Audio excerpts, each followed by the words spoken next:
श्री हनुमान विद्यालयाच्या पूर्व प्राथमिक आणि प्राथमिक विद्यालयातील विद्यार्थ्यांनी नाणूस बेतकेकर वाडा येथील अखिल विश्व जय श्रीराम गोशाळेत विशेष भात शेती उपक्रमात सहभाग घेतला।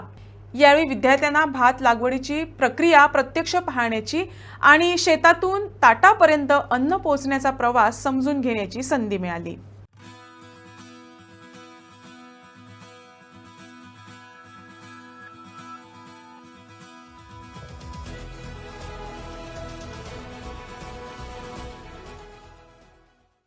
हे भात असा न्हू, हेच्यो फक्त दोन गाड्यो फक्त घेवपाच्यो लायता तेन्ना। कितक्यो घेवपाच्यो? हा, फक्त 2 गाड्यो घेवपाच्यो। आणि आमी आणि काका अशी सायडीक ही पळय, ही अशी बडी धरतले तेका। हांगा ही पळय अशी नायलांची दोरी आसा, त्या दोरी हांगा मार्किंग केल्लेले आसा, दिसता? हा, फक्त 2 गाड्यो जे हांगा जे मार्किंग आहा पळय, आमी अशे लायतले तेन्ना तुमकां हांगा ही अशी बांधलेली दोरी दिसतली। त्या फक्त दोरीकच तुम्ही थंय ते रोवपाचे, कळले?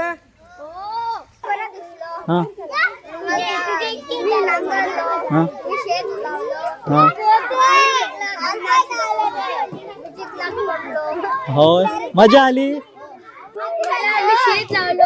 खूप मजा तुला कसं वाटलं सांग? बरं वाटलं। काय काय केलं तुम्ही? काय केलं? चित्रात खेळे? नमस्कार। आज श्री हनुमान विद्यालय पूर्व प्राथमिक व प्राथमिक शाळेची मुलं नाणूस येथील गोशाळेतील शेतीला भेट देण्यासाठी आलेली आहे। तर एक उपक्रम, एक ॲक्टिव्हिटी म्हणून आपण आज त्या सगळ्या मुलांना इकडे आणलेलं आहे। आणि सगळी मुलं अतिशय त्या शेतामध्ये भात लावण्याची प्रक्रिया त्यांची चालू आहे। सगळी मुलं एकदम भात लावण्याच्या पद्धतीमध्ये, भात लावण्यामध्ये गुंतलेली आहेत। त्याचबरोबर काही मुलं जी आहेत ते ट्रॅक्टर चालवत आहेत। तर ट्रॅक्टर चालवण्याचं, शेत नांगरण्याचं पण अनुभव आमची मुलं आज इकडं घेत आहेत।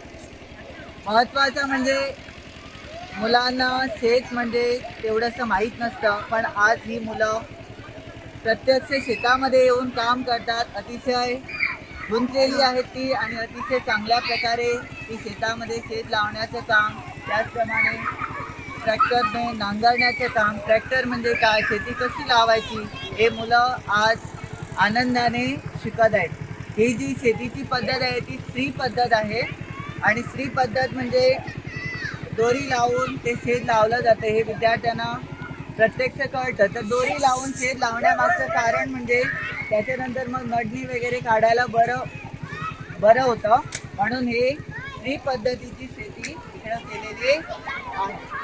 आज आमच्या शेतामध्ये नाणूस बेतकेकर वाडा येथे सगळी प्राथमिक विभागाची हनुमान विद्यालय वाळपई इथली मुलं जमली आहेत। मुलांनी शेतीमध्ये हा घेतलेला आपला उत्साह पाहून आम्हाला पण खूप आनंद झाला आहे की आजच्या काळात प्रायोगिक शिक्षण हे फार महत्त्वाचं असतं।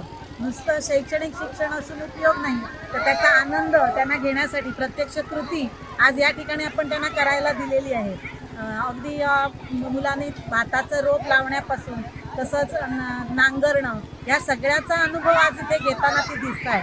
आणि जेवढं आपण मुलांना निसर्गाच्या जवळ नेऊ तेवढीच मुलं खूप मनमोकळी होतात। आजकाल मुलं नुसतं मोबाईलमध्ये जे गुंतून असतात आणि एकलकोंडेपणा हा जो त्यांच्याकडे गुण तयार होतो, तर अशा सहली शाळांनी जर आयोजित केल्या तर मुलांमध्ये मनमोकळेपणाचा जो गुण आहे तर तो नक्कीच विकसित होणार आहे। आणि त्यासाठी त्यांना असं मनमुक्तपणे, मनमुरादपणे माती पाण्यात खेळायला मिळणं हा त्यांचं जे बालपण आहे, तर हे जे ते त्यांचं बालपण आहे तर ते आज ती इथे अनुभवत आहे। आणि त्याबद्दल खरोखरच इथल्या सगळ्या शिक्षकांचे तसंच पालकांचे पण मी आभार मानते, कारण त्यांनी पण त्यांना संधी दिली आणि शाळेने पण त्यांना संधी दिली। तर असे प्रायोगिक शिक्षण देणाऱ्या शाळांमध्ये आपण जास्तीत जास्त मुलांना आपली नावं दाखल करूया, कारण त्यांना कृतीतनं पण शिकता येईल आणि शाळेमध्ये पण अभ्यासातूनही शिकता येईल। सगळ्यांना खूप खूप आभार की इथे सगळ्यांनी भेट दिल्याबद्दल। आम्ही जोशी परिवार तर्फे सगळ्यांचं स्वागत करतो। धन्यवाद।